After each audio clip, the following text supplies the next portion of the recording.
आज नया topic start करते हैं, cultural variations in parental support of children's play. ठीक है। अब इसमें हमें क्या बताया गया है कि कल्चरल वेरिएशन कैसे आती है चिल्ड्रंस। एक तो चिल्ड्रंस प्ले की बात हो गई, ठीक है। अब उसको जो पेरेंट्स हैं वो किस तरह सपोर्ट करते हैं। तो सबसे पहले हम इसका इंट्रोडक्शन पढ़ते हैं।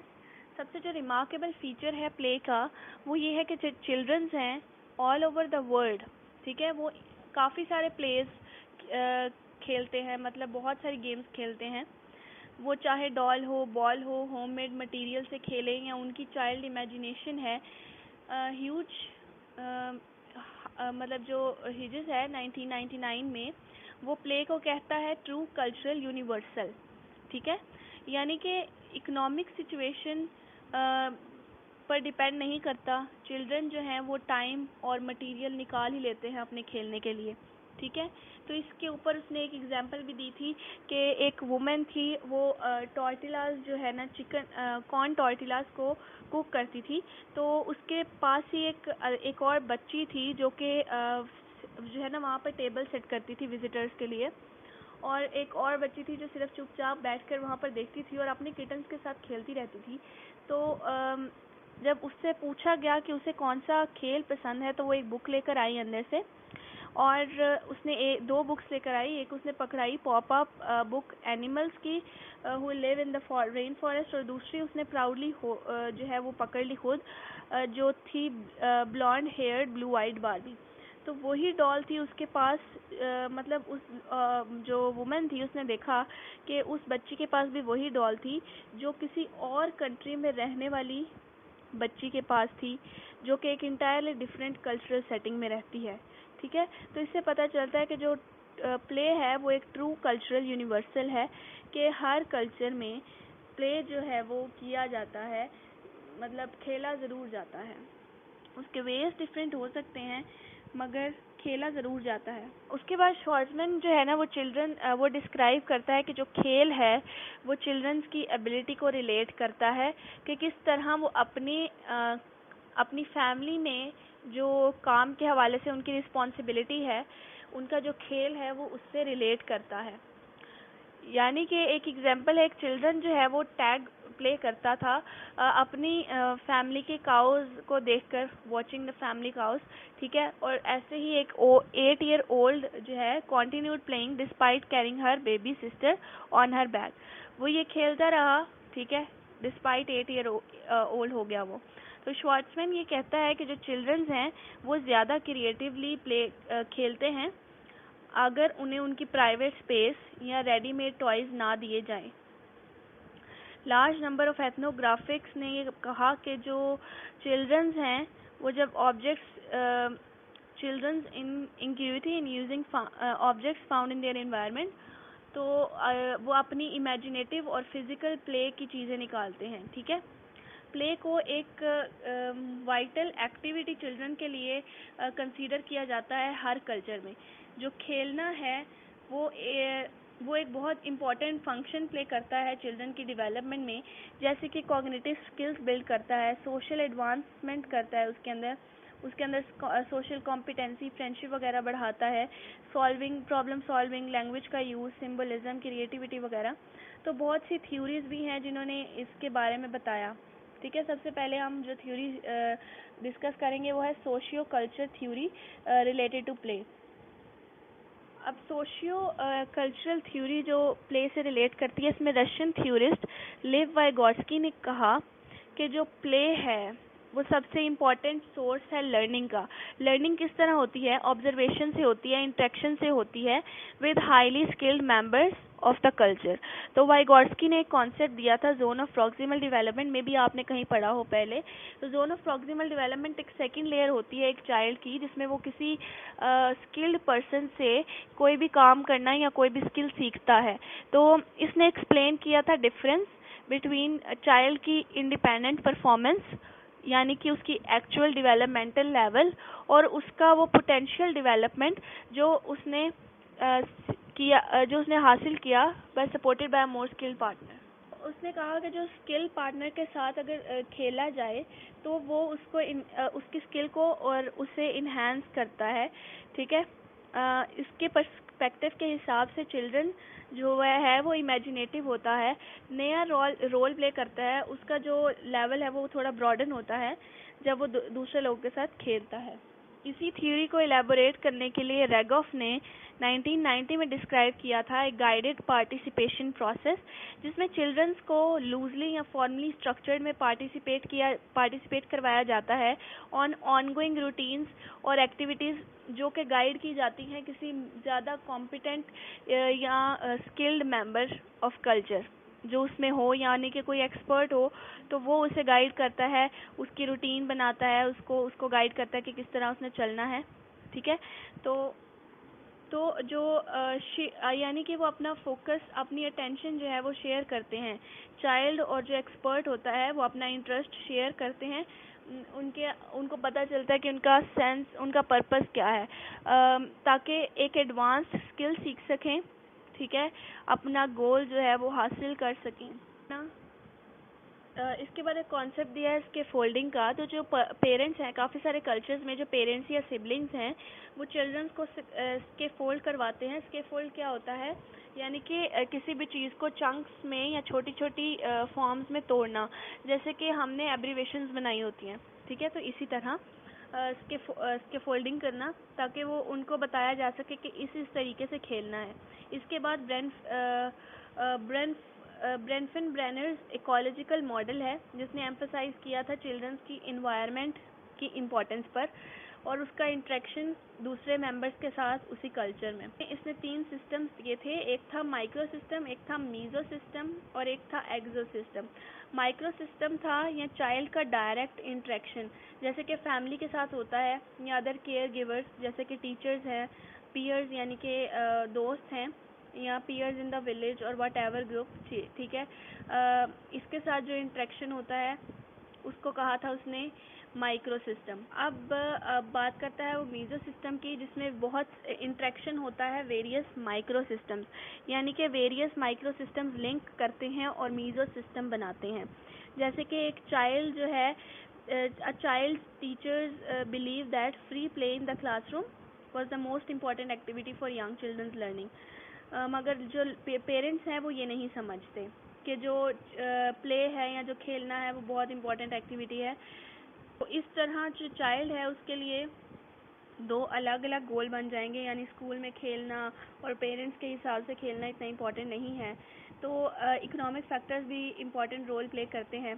ठीक है, उसके बाद नेक्स्ट लेवल आ जाता है एक्सो सिस्टम। एक्सो सिस्टम यानी कि कोई भी सेटिंग जो कि चाइल्ड को इफ़ेक्ट करती है इनडायरेक्टली, डायरेक्टली नहीं मगर इनडायरेक्टली, जैसे कि पॉलिसीज़ जो पेरेंट्स ने बनाई होती हैं, म्यूनिसिपल प्लान्स होते हैं जो कि उनकी डेवलपमेंट पर इफ़ेक्ट करते हैं, डायरेक्टली नहीं मगर इनडायरेक्टली। लाइक जैसे कि हमारा जो म्यूनिसिपल वगैरह जो हैं, जैसे कि हमारा सिलेबस होता है तो वो हमें इनडायरेक्टली इफ़ेक्ट करता है हमारी डेवलपमेंट पर डायरेक्टली नहीं करता। 4th वन आ जाता है मैक्रो सिस्टम। ये एक ब्रॉडेस्ट लेवल है इन्फ्लुएंस का, जिसमें कल्चरल वैल्यूज़, सोसाइटल आइडियोलॉजीज़ आ जाती हैं। यानी कि कल्चर की वैल्यू क्या है, सोसाइटी ने जो आइडियोलॉजीज़ बनाई हैं वो क्या हैं। तो कल्चरल इम्पोर्टेंस ऑफ प्ले ये है कि हर सोसाइटी का एक डेफिनेट व्यू होता है कि whether children should be protected from adult work और बी पार्ट ऑफ इट, कि क्या वो बड़ों के कामों से दूर रहें या क्या उसमें पार्ट करेंगे। हर कल्चर के में डिपेंड करता है कि क्या वो कहते हैं, हर सोसाइटी पर डिपेंड करता है। और सोसाइटीज़ में एग्रेरियन सोसाइटीज़ हैं फॉर एग्जांपल, जहाँ पर चाइल्ड की काफ़ी रिस्पॉन्सिबिलिटीज़ होती हैं, फैमिली, लैंड और क्रॉप्स वगैरह, और स्टूडेंट भी होता है फिर, तो उसमें उसको इंटरेस्ट लेना पड़ता है, गेम्स भी खेलनी पड़ती हैं। ठीक है, बाय कॉन्ट्रास्ट वो कल्चर जहाँ पर लोग जिसके जो पेरेंट्स हैं वो बाहर काम करते हैं और अपने चिल्ड्रंस को इन्वॉल्व नहीं करते अपनी इकोनॉमिक लाइफ में। तो ये था उसका एक इकोलॉजिकल मॉडल जिसने इम्पोर्टेंट फ्रेमवर्क दिया था कि जो चिल्ड्रन का प्ले है वो एक इम्पॉर्टेंट रोल प्ले करता है चाइल्ड की डेवलपमेंट में in the midst of various social systems with the family occupying a central role. Family जो है वो एक सेंट्रल रोल प्ले कर रही होती है। अब आता है cultural variations in parental roles. अब हर कल्चर में डिपेंड करता है कि वो कितना कितना वैल्यू देते हैं, कि जो प्ले है वो कितना इम्पोर्टेंट है। तो कितना टाइम चिल्ड्रन देते हैं प्ले को, कितना डिवोटेडली वो खेलते हैं, डिटर्मिनली खेलते हैं, ये उनकी कल्चरल वैल्यूज़ पर डिपेंड करता है कि उनकी कल्चरल वैल्यूज़ क्या हैं चाइल्डहुड के बारे में। कुछ मिडल जो हाउस होल्ड होते हैं उनमें चाइल्ड्स पर भी काफ़ी सारी रिस्पॉन्सिबिलिटीज़ होती हैं, जिसकी वजह से वो अपने प्ले को इतना टाइम नहीं दे पाते। बेस्ड ऑन उनकी स्टडी पर, based on their study of children's play in 6 cultures, ठीक है। तो एक उन्होंने कंक्लूड किया कि चिल्ड्रन जो ज़्यादा कॉम्प्लेक्स कल्चर में खेलते हैं और विद कॉम्प्लेक्सिटी, वो एक कॉम्प्लेक्सिटी के साथ खेलते हैं और एक कॉम्प्लेक्स कल्चर जो है ना उसमें खेलते हैं। इसके बाद सटन स्मिथ और रॉबर्ट ने एक फिनोमेना दिया जिसे उसने कहा कल्चरल लेवे, जिसमें ये कहा गया है कि freedom to explore the environment एक बहुत इम्पॉर्टेंट कंपोनेंट है in understanding the role of cultural support for children's play. जो कंपोनेंट है, मतलब ये जो हम रोल किस तरह मतलब किस तरह हम अंडरस्टैंड करें हर कंपोनेंट को, कि कल्चर का क्या रोल है चिल्ड्रंस के खेलने में, बच्चों के खेलने में कल्चर का क्या रोल है, क्या इम्पोर्टेंस है, क्या इम्पोर्टेंस है, ठीक है। और हर इन्वायरमेंट को एक्सप्लोर करना और फ्रीडम एक्सप्लोर करने की, तो इसको उसने सजेस्ट किया था। तो implicit in the definition of cultural life, ये एक पेरेंटल सपोर्ट होती है, बच्चों को टाइम और फ्रीडम देना कि वो खेलें, ठीक है। जो एडल्ट्स हैं उनका जो माइंड है या जो उनका बिलीफ है खेलने के बारे में, वो इन्फ्लुएंस होते हैं किस तरह पेरेंट्स जो हैं वो चिल्ड्रंस के खेल में इन्वॉल्व होते हैं, कितना इन्वॉल्व होते हैं, तो उससे एडल्ट का बिलीफ जो है वो इन्फ्लुएंस करता है। जैसे कि अगर मदर कंसीडर नहीं करती कि खेला जाए play partners for their children, जैसे कि ईस्ट इंडिया में है, तो उसमें लेस इन्वॉल्व्ड और इंगेज्ड होते हैं प्लेइंग में विद देयर चिल्ड्रन, जैसे कि अमेरिका और टर्किश मदर्स हैं वो ज़्यादा इंगेज्ड होती हैं, ठीक है। उसके बाद फार्वर और उसकी कोलीग्स ने एम्फसाइज़ किया था कि जो ओल्डर सिबलिंग्स होते हैं वो किस तरह गाइड करते हैं, मतलब उनका भी एक बहुत इम्पॉर्टेंट रोल होता है चिल्ड्रंस, जो बच्चे होते हैं, जो उनके छोटे बहन भाई होते हैं, उनको गाइड करना कि वो खेलें डिफरेंट कल्चर्स में। जैसे कि मैक्सिकन फैमिलीज़ में ओल्डर सिबलिंग्स जो हैं वो अपने अपने छोटे बहन भाइयों को गाइड करते हैं किस तरह खेलना है, या किस तरह अपने यंगर चिल्ड्रंस को इन्वॉल्व करना है। जैसे और इन मैक्सिको ओल्डर सिबलिंग्स जो हैं are much more likely to be younger children's play partners, वो अपने उन यंगर जो ब्रदर सिस्टर्स हैं उनके साथ प्ले पार्टनर्स बन जाते हैं, ठीक है। इससे उनके दरमियान एक रिलेशन भी बिल्डअप होता है। अब एडल्ट्स जो हैं वो चिल्ड्रंस के प्ले में इन्वॉल्व होते हैं, मगर किस तरह वो इंटरेक्ट करते हैं बच्चों के साथ ये डिपेंड करता है या वेरी करता है जैसे जैसे उनके सोशलाइजेशन वैल्यूज़ और गोल्स चेंज होते हैं। जैसे कि हर कल्चर के सोशलाइजेशन वैल्यूज़ और गोल्स डिफरेंट होती हैं, तो इसी के बेसिस पर वो किस तरह इंटरेक्ट करते हैं ये भी चेंज होता है। उसके बाद एक स्टडी कंडक्ट की गई जिसमें socio cultural context of pretending at home का एक सैम्पल लिया गया मिडिल क्लास अमेरिकन फैमिलीज़ में। हाइथ और मिलर ने 1993 में ये फाउंड किया कि जो मदर्स हैं वो हाईली अपने यंग चिल्ड्रंस के साथ इंगेज होती हैं in their young children's pretending. जब चिल्ड्रंस इन्फेंट होते हैं तो mother notion of pretend play introduce कराती हैं, मगर जैसे जैसे चाइल्ड बड़ा हो जाता है तो चाइल्ड भी उस जॉइंट एक्टिविटी में शामिल हो जाता है, तो मदर के उस चिल्ड्रंस प्रिटेंडिंग में इनकॉर्पोरेट कर जाता है अपनी डेली रूटीन ऑफ लॉन्ड्री और कुकिंग में। हाइथ और मिलर 1993 में इन्होंने ये कहा कि जो मदर्स हैं वो चिल्ड्रन की प्राइमरी प्ले पार्टनर्स होती हैं 36 मंथ्स तक, and that these young children actually prefer their mothers as play partners to their older siblings. अपने बहन भाइयों से ज़्यादा वो अपने मदर्स को प्रेफर करते हैं। आफ्टर 3 years ऑफ एज जो मदर है वो उनके प्ले के डेट्स को अरेंज करती है with friends and with other partners, ठीक है। जो पेरेंट्स हैं वो मोस्टली जो कॉन्टेक्स्ट है, खेलने का जो कॉन्टेक्स्ट है उसे यूज़ करके कॉन्सेप्चुअल नॉलेज देते हैं कि किस तरह, for example this is how the doctor takes your blood pressure. जब डॉक्टर की तरह वो प्ले कर रहे हैं, जैसे कि ऑब्जेक्ट्स को किस तरह यूज़ करना है, यानी कि ये क्रेडिट कार्ड मशीन है, फॉर एग्जांपल इस तरह की चीज़ें सिखाती हैं। उसके बाद बॉन्स्टेन और उसकी कलीग्स ने सजेस्ट किया कि जो पेरेंट्स हैं वो एज्यूम करते हैं variety of roles during joint play with their children, जैसे कि कुछ मोर सोशल होते हैं तो कुछ मोर डिटेक्टिव होते हैं। सोशल बिहेवियर जैसे कि टर्न टेकिंग, इमोशनल एक्सप्रेशंस होते हैं। डिटेक्टेड इंटरेक्शंस जैसे कि डायरेक्ट टीचिंग और providing information to the child. Research जो रिव्यू की गई बॉन्स्टेन और टैमिस लिमोडा ने, उन्होंने सजेस्ट किया कि सोशल और डिटेक्टिव मोड्स जो हैं वो सक्सेसफुल होते हैं, can be successfully integrated in parent child play. Long lasting social और कॉग्निटिव बेनिफिट्स होते हैं इसके, अगर ये पेरेंट चाइल्ड प्ले किया जाए, जो कि इस ब्रॉन्स्टेन ने दिया था। इन अ रिव्यू लिटरेचर जो केयर गिवर होता है चाइल्ड का, उससे ज़्यादा इंटरेक्शन होता है प्ले में, ठीक है। जो सेंट्रल रोल होता है वो पेरेंट्स प्ले करते हैं, यानी कि वो चाइल्ड की कॉग्निटिव एबिलिटीज़ बिल्डअप करते हैं through warm supportive interaction, various types of instructions देते हैं, प्ले के कॉन्टेक्स्ट के हिसाब से उसको समझाते हैं, उसे पढ़ाते हैं, सोफिस्टिकेटेड मैनर देते हैं when their caregivers join them, ठीक है। एंड पर आता है कंक्लूजन। सबसे जो इम्पोर्टेंट वे है लर्न करने का या पूरे वर्ड में इंगेज होने का, वो प्ले है। सिंगर और सिंगर ने 1999 में इम्पोर्टेंस दी थी ऑफ मेक बिलीव और pretend play for child joyful wellbeing. Child की जो जॉयफुल वेलबींग होती है उसके लिए प्रिटेंड प्ले एक बहुत इंपॉर्टेंट चीज़ है, स्पेशली फ्रॉम एज 3 to 6, ठीक है।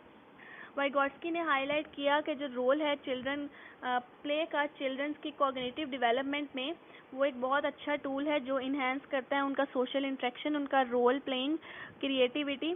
एरिक्सन ने ये बताया कि जो चिल्ड्रंस का जो प्ले है, play in children's emotional expressions and their ability to relate to others, वो दूसरों के साथ और अपनी एबिलिटी और अपने इमोशनल एक्सप्रेशंस को रिलेट कर सकते हैं, ठीक है। मल्टीट्यूड ऑफ अदर्स, जो नेचर है पेरेंट चाइल्ड इंटरेक्शन की प्ले के दौरान, वो डिफ़र करती है कल्चर और सोशलाइजेशन के हिसाब से। मतलब चाइल्ड किस तरह, पेरेंट और चाइल्ड का इंटरेक्शन क्या है। फर्स्ट नॉट ऑल पेरेंट्स जो हैं वो अपने चाइल्ड को ज्वाइन करते हैं, ज़रूरी नहीं कि हर बच्चा जो है उसके ऊपर कुछ रिस्पॉन्सिबिलिटीज़ हों, तो कुछ होती हैं इकोनॉमिक मीन्स, जैसे कि family is one factor, culture belief childhood के बारे में, कि वो कल्चर क्या है, उसके अंदर क्या सोचा जाता है कि चाइल्डहुड क्या है, उसमें गेम्स खेलना ज़रूरी है या नहीं, वगैरह वगैरह, ये सारी जो रीजंस हैं ये बनते। कार्डवेल ने एक कॉन्सेप्ट दिया था जिसे कहा जाता है पैराडॉक्स ऑफ प्ले, जिसमें एज्यूम किया जाता है कि क्योंकि पेरेंट्स स्किल्ड है बच्चों से तो वो ज़्यादा अच्छा खेलते होंगे। कार्डवेल ये आर्ग्यू करता है कि चिल्ड्रन जो हैं वो कुछ क्वाइट वेल जानते हैं कि किस तरह खेलना है। शी सजेस्टेड कि पेरेंट्स जो हैं वो अपने चाइल्ड को हेल्प करते हैं लर्न करने के लिए within the context of play by encouraging diversity. Play के अंदर डाइवर्सिटी लाते हैं rather than rigidity. Social roles को एम्फसाइज करते हैं, डिटेक्टिव रोल्स और टीचिंग के ओरिएंटेड बिहेवियर्स को जो है वो बताते हैं। इंटरेस्टिंगली काफ़ी सारे कल्चर्स में सिबलिंग्स जो हैं वो रिस्पॉन्सिबल होते हैं, वो गाइड करते हैं, कुछ पेरेंट्स सपोर्ट करते हैं, ठीक है। तो सिंगर के हिसाब से और सतन स्मिथ के हिसाब से और कार्डवेल के हिसाब से जो प्ले है उसे स्पॉन्टेशियस, फ्लेक्सिबल होना चाहिए, फन होना चाहिए उसके अंदर। नेक्स्ट टॉपिक है parental acceptance, rejection and life span development, a universality perspective. Introduction से स्टार्ट करते हैं। तो ये एक जब भी इंटरपर्सनल रिलेशनशिप्स जो हैं वो ख़राब होते हैं तो उससे डेवलपमेंटल इम्प्लिकेशंस आती हैं for humans everywhere, regardless of age, gender, race, ethnicity, culture, socio economic status and geographic boundaries. एक चाइल्ड के लिए पेरेंट चाइल्ड रिलेशनशिप जो है वो बहुत इम्पॉर्टेंट होता है।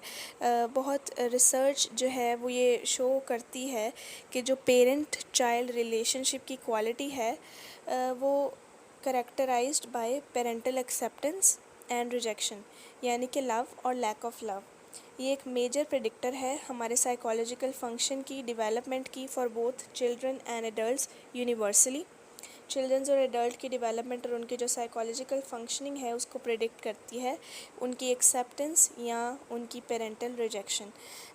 एक सिग्निफिकेंट पोर्शन इस रिसर्च का डील करता है with the quality of parent child interactions relates to parental acceptance rejection theory. Parental acceptance rejection theory एक सोशलाइजेशन थ्योरी है जो कि प्रेडिक्ट और एक्सप्लेन करती है मेजर कॉजेज़ कॉन्सिक्वेंसेस को रिलेट्स पेरेंटल एक्सेप्टेंस और रिजेक्शन के वर्ल्ड वाइड। इस थ्योरी ने ये प्रेडिक्ट किया कि जो पेरेंटल रिजेक्शन है उसके कंसिस्टेंट नेगेटिव इफ़ेक्ट्स होते हैं साइकोलॉजिकल एडजस्टमेंट में, हमारे बिहेवियरल फंक्शनिंग, और जो कि जितने भी बिहेवियरल फंक्शनिंग है और जो साइकोलॉजिकल एडजस्टमेंट है चिल्ड्रंस की और एडल्ट्स की वो अफेक्ट होती है पेरेंटल रिजेक्शन से।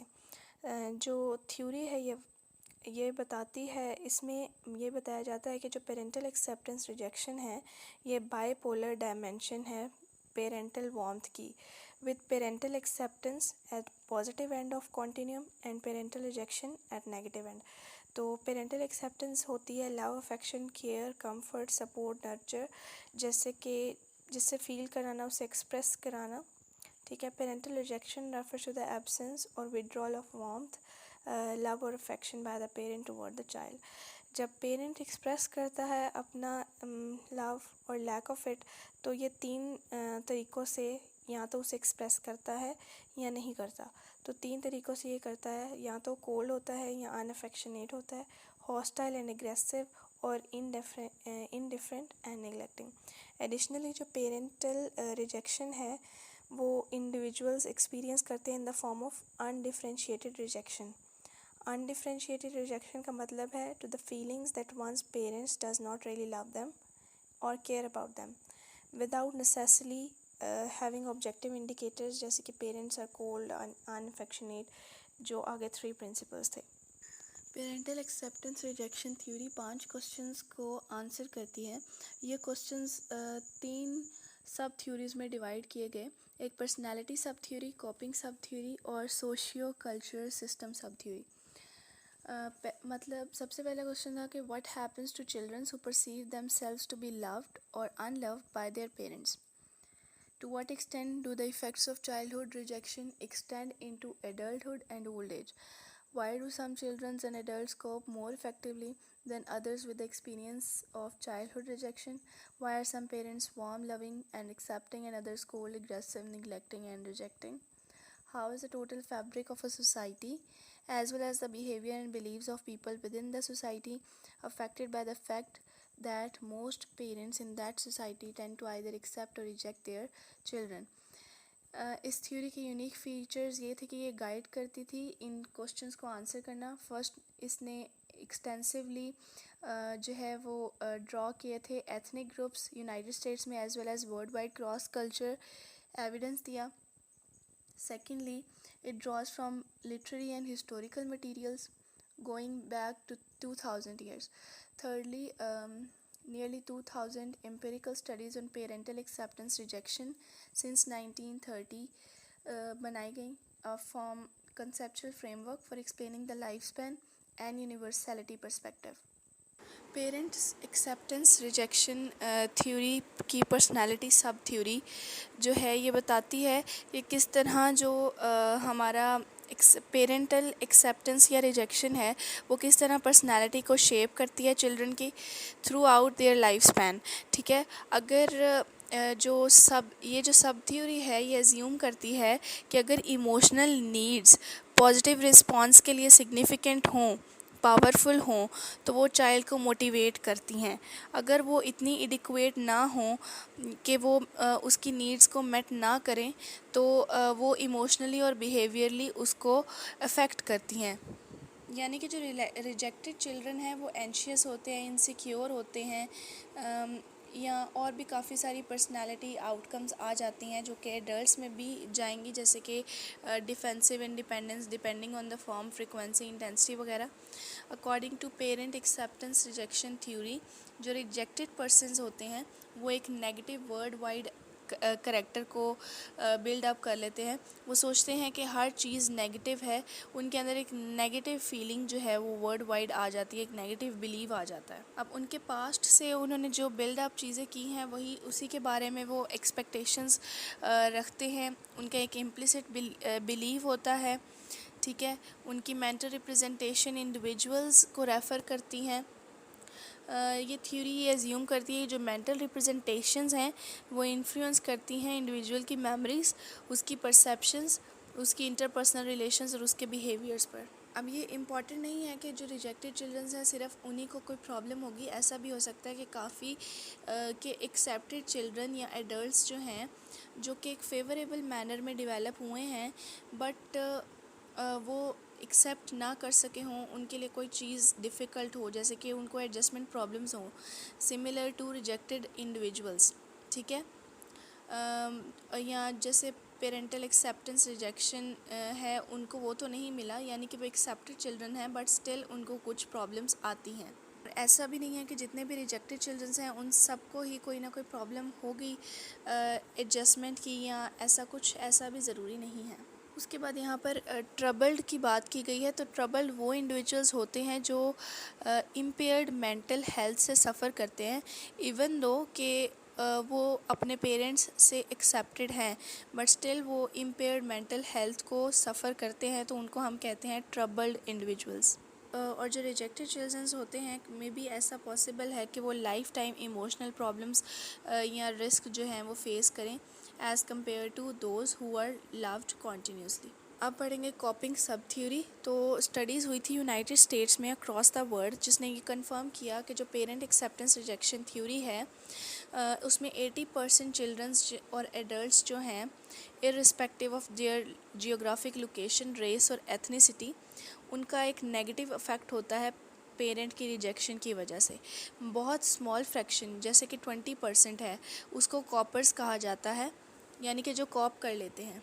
इधर कॉपर्स की दो टाइप्स बताई गई हैं, एक होती है इफ़ेक्टिव कॉपर्स और एक होता है इंस्ट्रूमेंटल कॉपर्स। इफ़ेक्टिव कॉप्स वो होते हैं, वो इंडिविजुअल्स हैं जो जिनको बाकी पॉजिटिव हेल्थ मिली, ओवरऑल पॉजिटिव हेल्थ मिली डिस्पाइट कि उन्होंने पेरेंटल रिजेक्शन एक्सपीरियंस किया।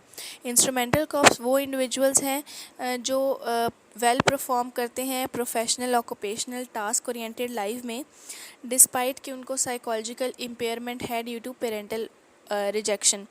सो फार मिनिमल एम्पिरिकल रिसर्च जो है उसे कंडक्ट किया गया जिससे ये पता चला कि जो इमोशनल सपोर्ट है नॉन रिजेक्टिंग की वो सिग्निफिकेंट होती है और हेल्प करती है greatly to elevate the distress of parental rejection. अब है socio cultural system sub theory. इसमें बताया गया है कि जो ये थ्योरी ये प्रेडिक्ट करती है जैसे कि कुछ चिल्ड्रंस जो कि एक रिजेक्टेड इन्वायरमेंट में लिव करते हैं वो अपने कल्चर बिलीव्स को उसी हिसाब से बना लेते हैं, जैसे कि about the super natural world, God और स्पिरिचुअल बींग्स एज बीइंग मेलोवलेंट, यानी कि वो हॉस्टाइल हैं, ट्रेशियस हैं, डिस्ट्रक्टिव हैं, नेगेटिव हैं सोसाइटीज़ में, ठीक है। जहाँ पर वो मतलब जिस सोसाइटी में बच्चे रिजेक्ट होते हैं उसमें वो ऐसा नेगेटिव फीलिंग डेवलप कर लेते हैं। On the other hand super natural world जो है उसमें एक्सेप्ट किया जाता है to be perceived as benevolent, warm, generous, ठीक है, पॉजिटिव वगैरह इन सोसाइटी जहाँ पर चिल्ड्रंस को लव और एक्सेप्टेंस के साथ जो है वो डेवलप किया जाता है। कॉन्सिक्वेंसेस क्या हैं पेरेंटल एक्सेप्टेंस रिजेक्शन के? तो काफ़ी सारी रिसर्च की गई पेरेंट चाइल्ड रिलेशनशिप पर, तो पता चला कि जो पेरेंटल रिजेक्शन है उसका बहुत सीरियस कॉन्सिक्वेंस होता है साइकोलॉजिकल डेवलपमेंट और पर्सनालिटी फंक्शनिंग ऑफ चिल्ड्रन या एडल्ट, ठीक है। कॉन्सिक्वेंस, सबसे पहला कॉन्सिक्वेंस है डिप्रेशन। पेरेंटल रिजेक्शन जो है वो क्लिनिकल और नॉन क्लिनिकल डिप्रेशन को डेवलप करती है। ऑलमोस्ट हर डिफरेंट कंट्रीज़ में जो है ये डेवलप होता है। ये इम्पॉर्टेंट टू नोट के एक लॉन्गिट्यूडनल स्टडी से पता चला कि जो पेरेंटल रिजेक्शन है जो चाइल्डहुड में होती है वो एडल्टहुड में भी और एडोलसेंस में भी डिप्रेसिव सिम्टम्स को कॉज करती है। उसके बाद सेकंड आता है बिहेवियरल प्रॉब्लम्स। अब जो पेरेंटल रिजेक्शन है वो डिफरेंट बिहेवियर प्रॉब्लम्स भी कॉज करती है, जैसे कि कंडक्ट डिसऑर्डर है, एक्सटर्नलाइजिंग बिहेवियर है, डिलिक्वेंसी है, एडल्ट क्रिमिनलिटी है। और ये जो पेरेंटल रिजेक्शन है ये इंटरनेशनली मतलब हर जगह पर कॉज करती है, बेशक वो मिडिल क्लास हो, international, India, Japan, Norway, China, Egypt, कोई भी कंट्री है, ठीक है, तो वहाँ पर कॉज करती है ये parental rejection behavioural problems cause करती है। स्टडीज़ से पता चलता है कि डिफरेंट कंट्रीज़ में जो पेरेंटल रिजेक्शन की वजह से इटियोलॉजिकली कनेक्टेड विथ ड्रग अब्यूज़ और alcohol abuse. Besides these cross national studies parental rejection को ये भी फाउंड किया गया कि ये लिंक करती है with substance abuse in most ethnic groups. ज़्यादातर एथनिक ग्रुप्स में सब्सटेंस अब्यूज़ भी कॉज होता है इस पेरेंटल रिजेक्शन की वजह से। उसके बाद बात आती है मयरिंग parental acceptance and rejection cross culturally. तो इसमें हम कहते हैं एंथ्रोपोनमी या यूनिवर्सलिस्ट अप्रोच। इसमें क्या होता है कि one is serious about establishing world wide principles. अगर कोई सीरियस है कि वो वर्ल्ड वाइड प्रिंसिपल या यूनिवर्सल्स बनाए ह्यूमन बिहेवियर के, तो उसको multi method research strategy use करनी चाहिए जो different across world wide range में जो है वो अप्लाई की जा सके। इसकी वजह से काफ़ी ज़्यादा रेंज ऑफ ह्यूमन वेरिएबिलिटी जो race, language, different ethnicity, different genders, ages से बिलोंग करते हैं उनको देखा। ऑब्जेक्टिव इसका क्या था कि डिमॉन्स्ट्रेट किया जा सके कि यूनिवर्सल्स जो हैं वो ट्रूली हर पॉपुलेशन की बाउंड्री पर जनरलाइज किए जा सकते हैं, डिफरेंट मोडालिटीज़ और मेजरमेंट्स में अप्लाई किए जा सकते हैं across the world wide. Studies जो हैं वो सेल्फ रिपोर्ट क्वेश्चनर्स की फॉर्म में प्रेफर किए जाते हैं जिस लैंग्वेज में रिस्पोंडेंट रिस्पॉन्ड करना चाहे। और कुछ स्टडीज़ जैसे कि इंटरव्यूज़ एडल्ट्स और पेरेंट्स और चिल्ड्रन से ताकि उनकी बिहेवियर ऑब्जर्वेशन की जाए, उनसे इंटरेक्शन लिया जाए बिटवीन पेरेंट और चिल्ड्रन, कुछ उनसे इंफॉर्मेशन ली जाए about these instruments and individual studies में बी फाउंड। ठीक है, अब आते हैं कंक्लूजन पर। इससे ये पता चलता है कि ये जो पेरेंटल रिजेक्शन है वो एक इररिड्यूसिबल रूट कॉज है social, emotional, behavioural, social, cognitive problems की in development of children, adolescents and adults everywhere, regardless के उनका डिफरेंस जेंडर में, ethnicity, race, language, socio culture background या किसी और डिफाइनिंग कंडीशन में कोई चेंज है। बट ये प्रॉब्लम रूट कॉज है और इसको ख़त्म नहीं किया जा सकता, ये इररिड्यूसिबल है, कम नहीं की जा सकती। बिकॉज जो परसीव्ड एक्सेप्टेंस रिजेक्शन है वो एक कंसिस्टेंट इफ़ेक्ट रखती है हर ह्यूमन पर। तो ये पॉसिबिलिटी है कि हम कल्चर फेयर पॉलिसीज़ को क्रिएट करें, ऐसे प्रोग्राम्स, इंटरवेंशंस, ट्रीटमेंट्स या प्रैक्टिकल एप्लीकेशंस बनाएं जिससे ह्यूमन के वेलफेयर को इन्हेंस किया जा सके।